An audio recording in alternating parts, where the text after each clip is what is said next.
Welcome to the Stories of Christmas. My name is MyLinda Butterworth, and I will be your teller of tales during this festive season. Today, we hear the story of a poor orphan named Wolff, who gives one of his shoes to an infant child, and of his reward for his charity in the wooden shoes of little Wolff, by François Coppée. Once upon a time, so long ago that the world has forgotten the date, in a city of North Europe, the name of which is so hard to pronounce that no one remembers it, there was a little boy, just 7 years old, whose name was Wolff.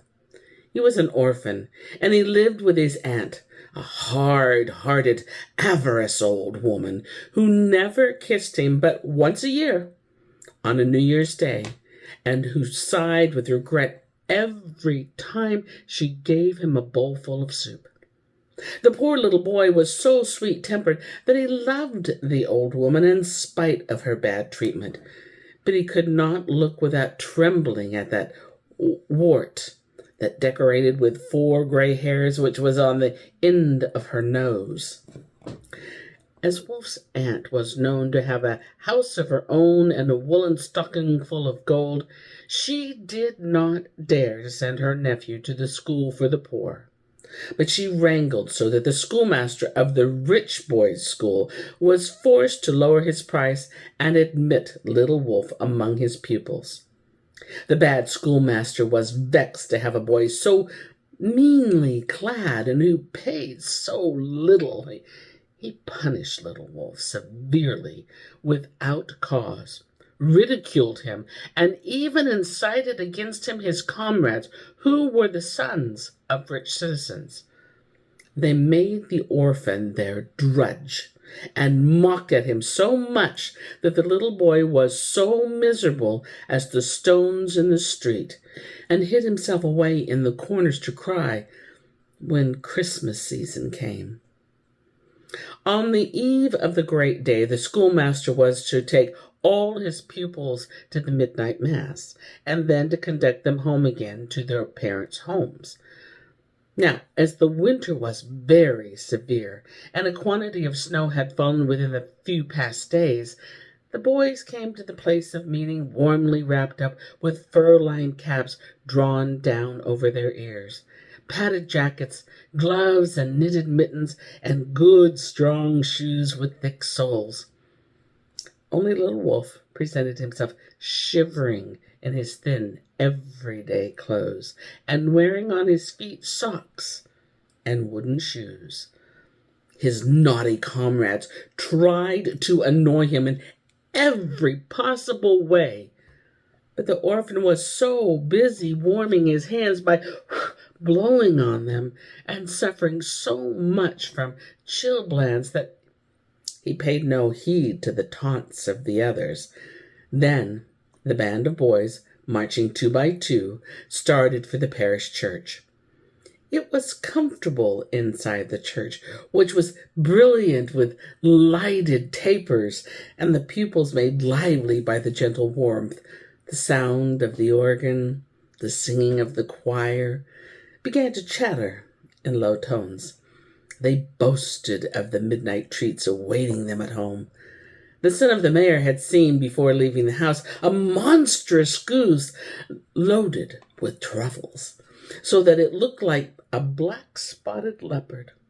Another boy told of the fir tree waiting for him on the branches of which hung oranges, sugar plums, and punchinellos. Then they talked about what the Christ child would bring them, or what he would leave in their shoes, which they would certainly be careful to place before the fire when they went to bed. And the eyes of the little rogues, lively as a crowd of mice, sparkled with delight as they thought of the many gifts they would find on waking. The pink bags of burnt almonds, the bonbons, lead soldiers standing in rows, menageries and magnificent jumping jacks dressed in purple and gold. Little Wolff, alas, knew well that his miserly old aunt would send him to bed without any supper, But as he had been good and industrious all year, he trusted that the Christ child would not forget him. So he meant that night to set his wood shoes on the hearth. The midnight mass was ended. The worshippers hurried away, anxious to enjoy the treats awaiting them at their homes. The band of pupils, 2 by 2, following their schoolmaster, passed out of the church. Now, under the porch, seated on a stone bench in the shadow of an arched niche, was a child asleep. A little child, dressed in a white garment with bare feet exposed to the cold. He was not a beggar, for his dress was clean and new, and beside him upon the ground, tied in a cloth, were the tools of a carpenter's apprentice. Under the light of the stars, his face, with its closed eyes, shone with an expression of divine sweetness, and his soft, curling blonde hair seemed to form an aurora of light above his forehead. But his tender feet, blue with the cold on this cruel night of December, were pitiful to see. The pupils, so warmly clad and shod, passed with indifference before the unknown child. Some, the sons of the greatest men in the city, cast looks of scorn at the barefooted one. But little Wolff, coming last out of the church, stopped deeply moved before the beautiful sleeping child. "Alas," said the orphan to himself, "how dreadful! This poor little one goes without stockings in weather so cold. And what is worse, he has no shoe to leave beside him while he sleeps, so that the Christ child may place something in to comfort him in all his misery." And carried away by his tender heart, little Wolff drew off his wooden shoe with his right foot and placed it before the sleeping child, and as best he was able, now hopping, now limping, drew off the wooden shoe, and wetting his sock in the snow, he returned it to his aunt. "You good-for-nothing!" cried the old woman, full of rage, as she saw that one of his shoes was gone. "What have you done with your shoe, little beggar?" Little Wolff did not know how to lie, and though shivering with terror as he saw the gray hairs on the end of her nose stand upright, he tried, stammered to tell him his adventure. But the old miser burst out into frightful laughter. "Oh, the sweet young master takes off his shoe for a beggar. A master spoils a pair of new shoes for a barefoot. This is something new indeed. Oh well, since things are so, I will place the shoe that is left in the fireplace, and tonight the Christ child will put a rod to whip you with when you wake, and tomorrow you shall have nothing to eat but water and dry bread.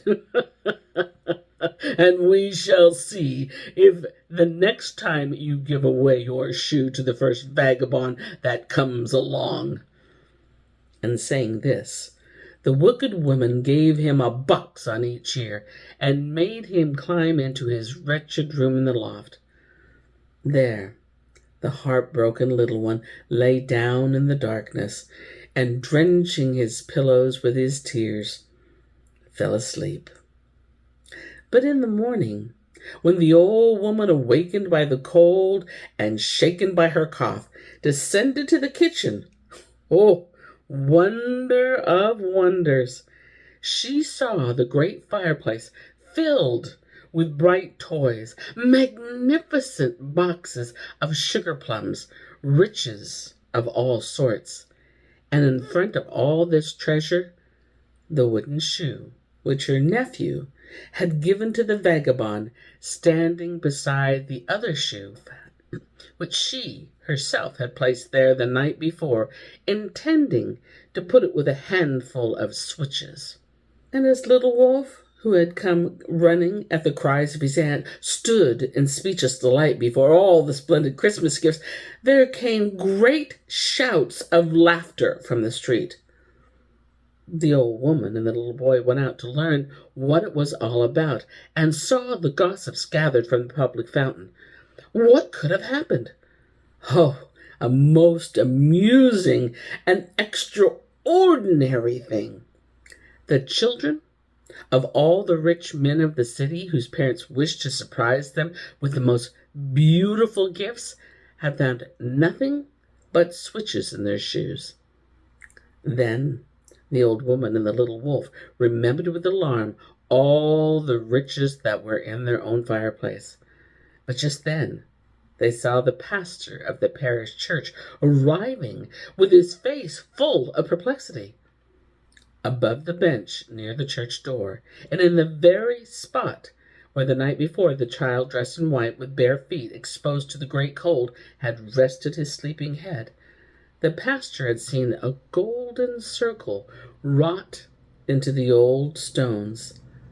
Then all the people knew that the beautiful sleeping child, beside whom had lain the carpenter's tools, was the Christ child himself, and that he had rewarded the faith and charity of little Wolff.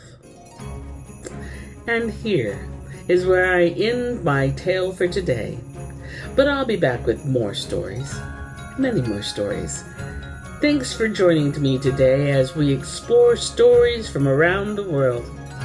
If you enjoyed this story, please let us know by subscribing and liking us. For more stories like this one, check out my book, Crazy About Christmas. Until then, enjoy everything this season has to offer. Joyeux Noël, or Merry Christmas. See you soon.